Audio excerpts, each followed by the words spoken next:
তো বন্ধুরা সবাই কেমন আছেন? আশা করি আপনারা নিশ্চয়ই ভালো আছেন। চলে এলাম graphic design related Adobe Illustrator এর সম্পূর্ণ নতুন আরও একটি ভিডিও নিয়ে। আমি আমার পূর্বের ভিডিওতে Adobe Illustrator এর বেসিক কয়েকটি টুল সম্পর্কে আপনাদের পরিচয় করে দিয়েছি। সেগুলোর ভিতর ছিল আমাদের রেক্টেঙ্গুলার টুল, দেন আমাদের রাউন্ডেড রেক্টেঙ্গুলার টুল, দেন আমাদের ইলিপস টুল, দেন স্টার টুল। এরকম করে আপনি আপনাদের 5টা বা 6টা টুল সম্পর্কে পরিচয় করে দিয়েছি। আপনারা নিশ্চয়ই সেই বেসিক ভিডিওটি অবশ্যই দেখে এসেছেন। যদি ভিডিওটি না দেখে থাকেন তাহলে আমি আমার ভিডিওর লিঙ্কটি আমার আই বাটন এবং আমার ডেসক্রিপশন বক্সে দিয়ে দিয়েছি। আপনারা সেখান থেকে ভিডিওটি অবশ্যই চেক করে নেবেন। আজকের এই ভিডিওতে আমরা Adobe Illustrator আরও কয়েকটি গুরুত্বপূর্ণ টুল সম্পর্কে জানবো, যার ভিতরে আমাদের আছে paint brush tool, blow brush tool, then আমাদের আছে শার্পার টুল, দেন আমাদের pencil tool, smooth tool, path eraser tool এবং আমাদের জয়েন্ট টুল।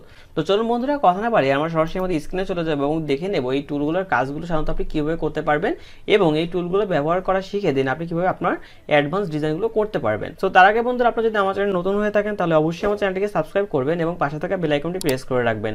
এতে করে গ্রাফিক ডিজাইন রিলেটেড সমস্ত নতুন ভিডিওগুলো আপনি সবার প্রথমে পেয়ে যাবেন। তো চলুন বন্ধুরা আমরা সরাসরি আমাদের স্ক্রিনে চলে যাই। সো ওকে, স্ক্রিনে আসার পর আপনারা দেখতে পাচ্ছেন এখানে আমাদের একটা টুল আছে, আমাদের কি পেইন্ট ব্রাশ টুল এবং হচ্ছে আমাদের ব্লো ব্রাশ টুল। সো আমি যখন কাজ করবো তখন আপনারা দেখতে পারবেন যে এই পেইন্ট ব্রাশ টুল এবং ব্লো ব্রাশ টুলের জাস্ট একেবারে বেসিক যে ব্যাপারটা আছে সেটা একেবারে হুবহু সেম। জাস্ট এই দুটো টুলের ভিতর সামান্য একটু পার্থক্য আছে যেটা আমি আপনাদের পুরোপুরি বুঝিয়ে দেবো। সো প্রথমত আসলে আমাদের পেইন্ট ব্রাশ টুল। সো পেইন্ট ব্রাশ টুলটা দিয়ে মূলত আমরা কী করবো? সো দেখুন পেইন্ট ব্রাশ টুলটা দিয়ে মূলত কী করবো, আমরা বিভিন্ন ধরনের ডিজাইনের ক্ষেত্রে আমরা ধরুন আমরা যদি সিম্পলি বলতে চাই তাহলে আমরা কী করবো, রং করব। সো রং কীভাবে করবো? ধরুন আপনি কোনো একটা জিনিস আপনি ড্র করলেন, সাপোজ আমরা এখানে পেন টুল দিয়ে সাপোজ এখান থেকে একটা ধরুন আমরা ড্র করে ফেললাম।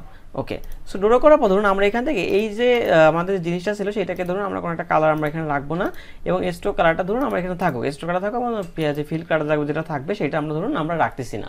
এবার আমি এখান থেকে চাইলে আমি কী করতে পারি, পেইন্ট ব্রাশ টুল দিয়ে আমি কিন্তু চাইলে এর ভিতরে আমি কিন্তু কালার করতে পারি। সাপোজ যদি আপনি একটু এটাকে জুম করে নেন বা এটাকে যদি একটু বড় করে নেন তাহলে আপনি দেখতে পারবেন এটা দিয়ে কিন্তু আপনি ঠিক যে জায়গাটা দরকার আপনি সেইভাবে কিন্তু কালার মোটামুটিভাবে করতে পারবেন। সো এটা হচ্ছে মূলত আমাদের কি পেইন্ট ব্রাশ টুল। এবার আসুন তাহলে আমাদের ব্লো ব্রাশ টুল এটা আসলে কি করবে? হ্যাঁ, ব্লো ব্রাশ টুল যেটা করবে সেটাও কিন্তু আপনাদের কালার করবে। দেখুন আমরা পেইন্ট ব্রাশ টুল দিয়ে যেটা করতে পেরেছি আমরা ব্লো ব্রাশ টুল দিয়ে কিন্তু সেই একই কাজটা করতে পারতেছি। তার মানে এই পেইন্ট ব্রাশ টুল এবং ব্লো ব্রাশ টুলের কাজটা বা বেসিক কাজটা কিন্তু হুবহু প্রায় সেম। বাট তাহলে এর দুইটা টুলের ভিতরে আমাদের আসলে কি পার্থক্য আছে? তো চলুন সেই পার্থক্যটা আমরা দেখে নিই। সো পার্থক্য বলতে আমি ধরুন এটাকে প্রথমে একটু ডিলিট করে নিচ্ছি। ওকে, সো ডিলিট করার পর আমি আপনাদের কি দেখাবো, পেইন্ট ব্রাশ টুল যেটা আছে সেটা দেখাবো। ওকে, সো পেইন্ট ব্রাশ টুল যেটা আছে সেটা দিয়ে ধরুন সাপোজ আমি যদি এটা একটু জুম করে নিই বা একটু বড় করে নিই। ওকে, ধরুন আমি মোটামুটিভাবে একটু বড় করে নেব। ওকে, দেখুন আমি এইটুকু বড় করে নেব। এইটুকু বড় করার পর ফার্স্ট টাইম কী করলাম, এখান থেকে দেখুন পেইন্ট ব্রাশ টুলটাকে সিলেক্ট করলাম। সো পেইন্ট ব্রাশ টুলটাকে সিলেক্ট করে যখন কোনো কিছু আপনি ড্র করবেন তখন এখানে দেখতে পারবেন শুধুমাত্র স্ট্রোক কালারটা ড্র হবে। তার মানে কি আমরা যখনই পেইন্ট ব্রাশ টুল নিয়ে কাজ করব তখন দেখবেন শুধুমাত্র স্ট্রোক কালারটা নিয়ে কাজ করবে। তার মানে আপনি যদি কখনো এটাকে কাস্টমাইজ করতে যান তাহলে দেখতে পারবেন আপনি শুধু এবং শুধুমাত্র কিন্তু স্ট্রোক কালারটাকে পরিবর্তন করতে পারবেন। আপনি যদি এখান থেকে ফিল কালার কোনো একটা দিয়ে দেন তাহলে সেই ফিল কালার কিন্তু দেখবেন পরিবর্তন কিন্তু হবে না। তার মানে কি আমাদের পেইন্ট যে আমাদের ব্রাশ টুলটা আছে সেটা কিন্তু শুধুমাত্র আমাদের স্ট্রোক কালারটা নিয়ে কিন্তু কাজ করে। তার মানে কি আপনি যদি এখান থেকে স্ট্রোক কালারটা পরিবর্তন করেন তাহলে দেখবেন যে কালারটা কিন্তু পরিবর্তন অটোমেটিক হয়ে যাবে। সো আপনি চাইলে কিন্তু এটাকে কমাতেও পারেন, আবার কিন্তু চাইলে এটাকে বাড়াতেও পারেন। সো এইভাবে কিন্তু চাইলে আপনি কিন্তু করতে পারেন। সো এইটা ছিল মধ্যে মূলত কি পেইন্ট ব্রাশ টুল। কিন্তু এই ব্লো ব্রাশ টুলটা আসলে কি করে, ব্লো ব্রাশ আমাদের স্ট্রোক কালার এবং ফিল কালার উভয় কালার নিয়ে কাজ করে। সো সাপোজ আমি যদি এখান থেকে ফিল কালারটাকে নাও করে দিই, সো আমি আপনি এখানে দেখতে পারবেন আমি যখন এটাকে ড্র করব, ওকে এটাকে সেমভাবে ড্র করলাম। ড্র করার পর যদি আমি এটাকে সিলেক্ট করি তাহলে দেখতে পারবেন আমি কিন্তু চাইলে এখান থেকে ফিল কালার এবং স্ট্রোক কালার দুইটা কালার কিন্তু পরিবর্তন করতে পারবো। সাপোজ আমি যেখানে যদি কোনো একটা স্ট্রোক কালার দিতে চাই তাহলে ধরুন আমি এখান থেকে যে কোনো একটা কালার নিব। ধরুন আমরা এখান থেকে রেডটাকে নিলাম, রেডটাকে নিয়ে দেন কিন্তু চাইলে দেখুন এটাকে আমি পরিবর্তন করতে পারতেছি। সাপোজ আমি দেখুন এখানে আমি স্ট্রোক কালারটাকে দিতে পারলাম, বাট আমি যদি এইটাই সিলেকশন করি তাহলে দেখতে পারবেন আমি এখানে ফিল কালার কিন্তু দিতে পারবো না। তো দেখুন আমি যদি এখান থেকে হলুদ বা যে কোনো একটা হোয়াইট বা যে কোনো একটা ব্ল্যাক আমি যেটাই সিলেক্ট করি না কেন আমি কিন্তু দেখুন ফিল কালার কিন্তু দিতে পারতেছি না, বাট আমি স্ট্রোক কালারটা এখান থেকে চেঞ্জ করতে পারবো। সো এইটা ছিল মূলত আমাদের দুইটার ভিতর পার্থক্য, যে আমাদের পেইন্ট ব্রাশ টুল এবং হচ্ছে আমাদের ব্লো ব্রাশ টুল। সো আশা করি ব্যাপারটা আপনারা বুঝতে পেরেছেন। সো তারপর যদি আপনার বুঝতে সমস্যা হয় তাহলে আপনার ভিডিওটা জাস্ট একটু ব্যাকে গিয়ে দেন আবার দেখে নেবেন, দেন পজ করে দেন কিন্তু আপনি আপনার কাজটা করবেন, তাহলে দেখবেন যে আপনাদের বিষয়টা বুঝতে আরও ইজি হয়ে যাবে। সো এইটা ছিল আমাদের মূলত দুইটা টুল, একটা হচ্ছে আমাদের পেইন্ট ব্রাশ টুল এবং হচ্ছে আমাদের ব্লো ব্রাশ টুল। সো এরপর আমাদের টুল বারের টুল সেকশনে যে টুলগুলো আছে আমাদের সেগুলোর ভিতরে আমাদের আছে দেখুন শার্পার টুল, দেন আমাদের পেন্সিল টুল, দেন আমাদের স্মুথ টুল এবং পাথ ইরেজার টুল এবং হচ্ছে আমাদের জয়েন্ট টুল। সো সাধারণত এই টুলগুলোতে আমরা কী করে থাকি?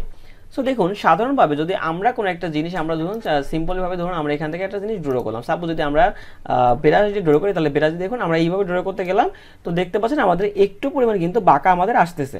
আবার যদি সিম্পলভাবে ধরুন আমরা এইভাবে ড্র করলাম তাহলে দেখতে পারেন আমাদের কিন্তু বাঁকা আসতেছে, আবার এইভাবে ড্র করলে কিন্তু আমাদের বাঁকা আসবে, কারণ আমরা বাঁকাভাবে আঁকতেছি। বাট আমাদের আমরা যদি এই শার্পার টুল দিয়ে কোনো কিছু আমরা ড্র করি তাহলে দেখতে পারবেন আমি ঠিক যেভাবে ড্র করবো না কেন সেইটা ঠিক সোজা একটা স্ট্রেট লাইন বরাবর হয়ে যাবে। সাপোজ ধরুন আমরা যদি এইভাবে ড্র করি তাহলে দেখতে পারবেন সোজা লাইন হয়ে গেছে। সাপোজ যদি আমি এইভাবে ড্র করি তাও দেখবেন সোজা একটা লাইন হয়ে গেছে। আবার যদি আমরা এইভাবে ড্র করি তাও দেখবেন সোজা একটা কিন্তু লাইন হয়ে যাবে। তার মানে আপনি যেদিকেই যেভাবে ড্র করবেন আপনারা দেখবেন যে সোজা কিন্তু লাইনগুলো তৈরি হয়ে যাবে। আপনি যেভাবে আপনার কাস্টমার সাথে আপনি ড্র করতে পারেন এবং খুব সুন্দর হয়ে কিন্তু সেটা কিন্তু অটোমেটিকভাবে আমাদের স্ট্রেট লাইনে পরিণত হবে। সো এইটা ছিল মূলত আমাদের শার্পার টুল। শার্পার টুল আপনারা কি করতে পারেন, দেখুন আমাদের এই যে আমাদের ব্যাপারগুলো আছে আমরা সিলেকশন করেছি, আপনি কি করতে পারেন এখানে সিম্পলভাবে সিলেকশন করে দেন কিন্তু আপনি এখান থেকে শেপ বিল্ডার টুল নিয়ে কোনো একটা শেপ কিন্তু আপনি সিম্পলভাবে ড্র করতে পারেন। সাপোজ এখান থেকে আমরা ড্র করলাম, ড্র করার পর দিন এটাকে আমরা ধরুন এখানে হোয়াইট কালার রাখবো। ওকে, হোয়াইট কালার রাখবো, যদি আমরা এখানে সিলেক্ট করি তাহলে দেখতে পারেন আমাদের কিন্তু একটা নতুন একটা শেপ আমাদের এখানে ক্রিয়েট হয়ে যাবে। সো এইভাবে কিন্তু আপনি চাইলে বিভিন্ন স্ট্রেট লাইন নিজের মতো করে এঁকে দেন কিন্তু শার্পার টুল দিয়ে আপনি কাজ করে দেন কিন্তু আপনি বিভিন্ন ধরনের ডিজাইন করতে পারেন। এবার তারপরে যেটা আমাদের সেটা হচ্ছে আমাদের পেন্সিল টুল। তো পেন্সিল টুল দিয়ে সাধারণত আমরা কি করবো, বিভিন্ন ধরনের আঁকাকে আমরা করতে পারি। সাপোজ আমরা কিছু একটা আঁকতে পারি, সাপোজ আমরা এইভাবে কিছু একটা আঁকতে পারি, আমরা এইভাবে কিছু একটা দিতে পারি। সাপোজ আমাদের বিভিন্ন ধরনের নাম আমরা লিখতে পারি, সাপোজ এইভাবে আমরা করতে পারি। আপনাদের ঠিক অনেক সময় হবে না যে আপনাদের হয়তো বা বিভিন্ন ধরনের টাইপের সিগনেচার টাইপের কিছু থাকতে পারে বা বিভিন্ন ধরনের জিনিস থাকতে পারে যে আপনাদের হয়তো বা লেখা দরকার হয়ে থাকে। তো সাধারণত পেন্সিল টুল লাগে সাধারণত গ্রাফিক ট্যাবে বেশি ইউজ করা হয়ে থাকে। সো গ্রাফিক ট্যাবে যখন আপনি পেন্সিল টুল দিয়ে কোনো একটা কিছু সিলেক্ট করে দেন আঁকবেন, দেন কিন্তু আপনি চাইলে এই পেন্সিল টুল দিয়ে খুব সুন্দর সুন্দর কাস্টমাইজ কিন্তু ডিজাইন তৈরি করতে পারবেন এবং নিজের মতো করে কিন্তু ডিজাইন তৈরি করে দেন কিন্তু আপনি সেটাকে আরও আকর্ষণীয়ভাবে ফুটিয়ে তুলতে পারবেন। তো যাদের গ্রাফিক ট্যাবটা আছে তারা অবশ্যই পেন্সিল টুলটার ব্যবহারটা খুব সুন্দরভাবে শিখবেন এবং পেন্সিল টুল দিয়ে কাজ করার বেশি চেষ্টা করবেন। ওকে, সো পেন্সিল টুলটা ব্যবহার হওয়ার পর আমরা আমাদের থার্ড যে টুলটা আমাদের আছে সেটা আমাদের কি, স্মুথ টুল। সো স্মুথ টুলটা মূলত কি করে, তো সাপোজ ধরুন আমরা পেন টুল দিয়ে কোনো একটা জিনিস আমরা এখানে ড্র করলাম, সাপোজ আমরা এইভাবে ড্র করলাম, এইভাবে ড্র করলাম, সিম্পল হয়তো আমরা মোটামুটিভাবে ওকে ধরুন আমরা এইটুকু ড্র করে নিলাম। এবার যখন কোনো কারণে সাপোজ আমাদের এই রকম ড্র করার পর আপনাদের কোনো কারণে মনে হতে পারে যে আমাদের এই যে লাইনটা আমাদের আছে, সো এই লাইনটা আমাদের এইভাবে না হয়ে আমাদের যদি জাস্ট এই শেপ আকারে থাকতো বা একটু রাউন্ড আকারে থাকতো তাহলে আমাদের ব্যাপারটা ভালো হতো। তাহলে আপনি কি করতে পারেন, দেখুন এখানে কিন্তু ডিরেক্ট সিলেকশন টুলটাকে ইউজ করে দেন আপনি কিন্তু এটাকে জাস্ট সিম্পল হতে রাউন্ড এইভাবে করতে পারেন। সো রাউন্ড আপনারা করতে পারলেন, বাট যদি রাউন্ড আপনারা এইভাবে না করতে চান তাহলে আপনারা কি করতে পারেন, দেখুন এইটাকে সিম্পল ওয়েতে সিলেকশন করবেন, সিলেকশন করে আপনি কি করবেন এখান থেকে জাস্ট এই স্মুথ টুলটাকে সিলেক্ট করবেন। সো স্মুথ টুলটাকে সিলেক্ট করার পর আপনি দেখবেন যখনই এটার উপর দিয়ে ড্র্যাগ করবেন অটোমেটিকভাবে দেখবেন যে আমাদের এখানে কিন্তু রাউন্ড হয়ে যাবে। সো দেখুন এখানে রাউন্ড হচ্ছে, আমাদের কিন্তু বিভিন্ন ধরনের শেপ তৈরি হচ্ছে। আপনি যদি এখানে ড্র্যাগ করেন তাও দেখবেন যে এখানে রাউন্ড হয়ে যাবে, এখানে ড্র করলে সেটা রাউন্ড হয়ে যাবে, এখানে ড্র করলে সেটা রাউন্ড হয়ে যাবে। ওকে, সো এইভাবে কিন্তু চাইলে আপনি বিভিন্ন ধরনের কিন্তু কাস্টমাইজ শেপ কিন্তু আপনারা এখানে ইউজ করতে পারেন এবং বিভিন্ন ধরনের অ্যাঙ্কর পয়েন্ট আপনারা ইউজ করতে পারেন এবং আপনার ডিজাইনকে আরও কিন্তু আপনারা সুন্দরভাবে এবং স্মুথভাবে করতে পারেন। সো এইভাবে কিন্তু চাইলে আপনারা এই স্মুথ টুলটাকে ইউজ করতে পারেন। সাপোজ যদি আমরা এখানে দেখি তাহলে দেখতে পারবেন এখানে কিন্তু আমাদের অনেকগুলো অ্যাঙ্কর পয়েন্ট যোগ হচ্ছে এবং আমাদের ডিজাইনটাকে কিন্তু আরও স্মুথ করতেছে। তার মানে কিন্তু আপনি চাইলে এটা দিয়ে খুব সহজে কিন্তু স্মুথ করতে পারেন। তো স্মুথ করার পর আমাদের ফোর্থ যে টুলটা সেটা হচ্ছে আমাদের কি, পাথ ইরেজার টুল। সো পাথ ইরেজার টুল নামটা শুনে আপনারা বুঝতে পারছেন যে আসলে এটা কি করবে, ইরেজ করবে। মানে কোনো একটা পাথকে যদি কোথাও থেকে আমরা ডিলিট করতে চাই তো সে করতে পারবে এটাকে রিমুভ করে ফেলবে। তো সেটা কি ধরুন সাপোজ আমরা এখান থেকে পাথ ইরেজার টুলটাকে যখনই সিলেক্ট করবো দেন যদি আমরা সাপোজ এইখান থেকে আমরা ডিলিট করতে চাচ্ছি তাহলে যদি এখানে সিম্পল একটা ড্র করে দিই তাহলে দেখতে পাচ্ছেন আমাদের কিন্তু এটা অটোমেটিক ডিলিট হয়ে গেছে। তো আমাদের এখানে দেখবেন দুইটা পাথ সিলেকশন হয়েছে, এই একটা পাথ আমাদের এবং এই একটা পাথ। এবার আপনাদের এমন সময় হতে পারে যে আপনাদের হয়তো কোনো এক জায়গায় কাটা লাগতে পারে, তো সিম্পল হয়তো আপনি জাস্ট এইটা সিলেকশন করে দেন কিন্তু কাটতে পারবেন। সো দেখতে পাচ্ছেন আমাদের কিন্তু এখানে দুইটা পাথ কিন্তু আমাদের হয়ে গেছে। এবার যদি কোনো কারণে আপনাদের ভুলবশত কাটা হয়ে যায় তাহলে কি আপনি চাইলে এটাকে ড্র্যাগ করে আপনি জয়েন করতে পারবেন, বাট আপনাদের সেই কাস্টমাইজ শেপ যে টুলটা ছিল সেটা তো আপনি পাবেন না। দেখুন এখানে কিন্তু কোনো ধরনের প্রবলেম মনে হচ্ছে। সো আপনি কি করেন, কন্ট্রোল জেড দিয়ে আবার ব্যাকে চলে গেলাম। এবার সিম্পল হয়েছে কিন্তু আপনি চাইলে এটাকে জয়েনও করতে পারেন। তো জয়েন করার প্রসেসটা কী হবে, জাস্ট আপনি দুইটাকে সিলেক্ট করবেন, সিলেক্ট করে দেন দেখবেন যে আমাদের নিচে যে টুলটা সেটা হচ্ছে আমাদেরকে জয়েন টুল।